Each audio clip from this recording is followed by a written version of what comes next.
অনেকদিন ধরে ভাবছেন পুরী যাবেন জগন্নাথ দেবের দর্শনে, কিন্তু সময় বা রিজার্ভেশন ঠিকমতো হচ্ছে না। তাহলে আমার সঙ্গে চলুন দীঘা জগন্নাথ মন্দির দর্শনে।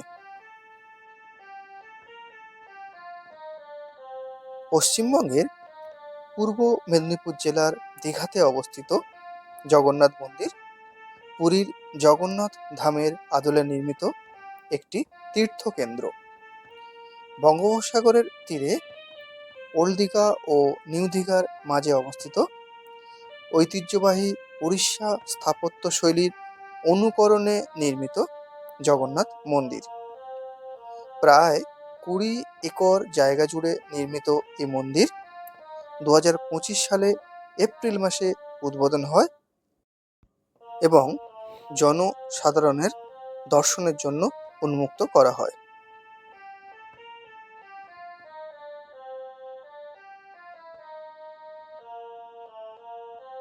রাজস্থানের বংশী পাহাড়ের বেলে পাথর দিয়ে নির্মিত মূল মন্দিরের উচ্চতা ৬৫ মিটার বা ২১৩ ফুট।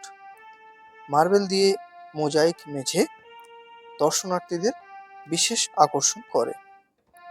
মন্দির খোলা থাকে সকাল ৬টা থেকে দুপুর ১টা এবং বিকাল ৪টে থেকে রাত ৯টা পর্যন্ত। ওল্ড দীঘা থেকে নিউ দীঘা যাওয়ার রাস্তাতে দীঘা স্টেশনের কাছে মন্দিরের অবস্থান। প্রধান রাস্তার উপর চৈতন্য গেট পেরিয়ে মন্দিরে প্রবেশের দুটি দ্বার আমরা দেখলাম। প্রথমটি প্রধান গেট বা দরজা, যেখানে জুতো বাইরে রেখে আমরা মন্দিরের মধ্যে প্রবেশ করলাম। এখানে মোবাইল অ্যালাউ আছে, কিন্তু ক্যামেরা বা বড় ব্যাগ অ্যালাউ নেই। রাস্তার ধারে আপনারা গাড়ি পার্কিংও করতে পারবেন। দ্বিতীয় গেটটি চৈতন্য গেট থেকে ডান দিকে গিয়ে ৬ নম্বর গেট। সেখানে টোকেন নিয়ে জুতো, ব্যাগ ইত্যাদি রাখতে পারবেন। এখানে প্রসাদ কাউন্টার থেকে প্রসাদ পাওয়া যায় ৫০ থেকে ১০০ টাকার বিনিময়ে।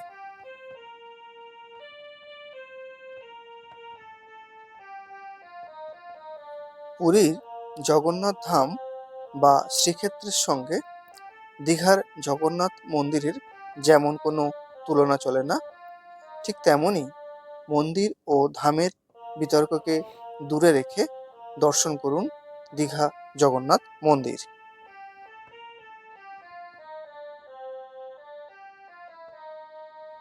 মন্দিরের প্রবেশপথের প্রথমেই দেখলাম অরুণ স্তম্ভ। চারিদিকটা বাহারি গাছ, ফুলের বাগান, বাহারি লাইট ও পদ্মের চাষ রয়েছে। মূল মন্দিরে যেতে হলে ৪টি দরজা রয়েছে। প্রথম দুটি দরজা আমরা অতিক্রম করার পর ৩ নম্বর দরজার সামনে গিয়ে দেখলাম বন্ধ করা। এই দরজার বাম পাশ থেকে বাইরে দিয়ে আমরা হেঁটে গিয়ে ৪ নম্বর দরজার সামনে উপস্থিত হলাম।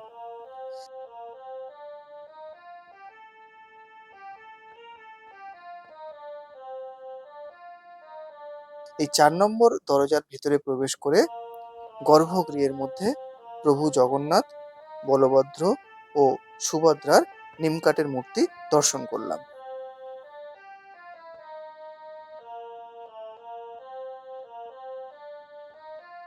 মন্দিরের দেওয়ালে বিভিন্ন কারুশিল্পীর কারুকার্য, মন্দির চত্বরে নারায়ণের অনন্ত শয়ন, দেবী পার্বতী, সূর্যনারায়ণ ও শ্রী বরাহদেবের কষ্টি পাথরের মূর্তিগুলি দেখে উড়িষ্যার স্থাপত্য শৈলীর কথা মনে পড়ে যায়।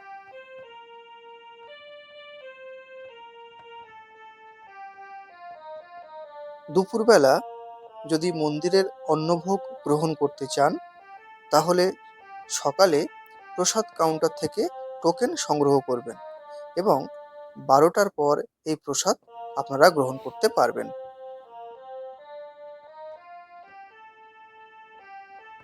মন্দিরের বাম দিকে রথযাত্রার ৩টি রথ আমরা দেখতে পেলাম।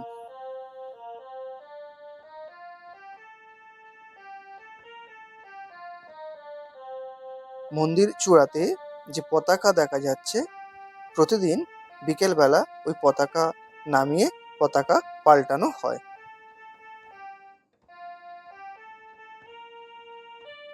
পুরীর জগন্নাথ ধাম যেমন উড়িষ্যার পর্যটন শিল্পকে বিশেষভাবে প্রভাবিত করে, ঠিক তেমনি দীঘার জগন্নাথ মন্দির দীঘা তথা মেদিনীপুরের পর্যটন শিল্পকে বিশেষভাবে প্রভাবিত করে আর্থসামাজিক ভিতকে মজবুত করবে।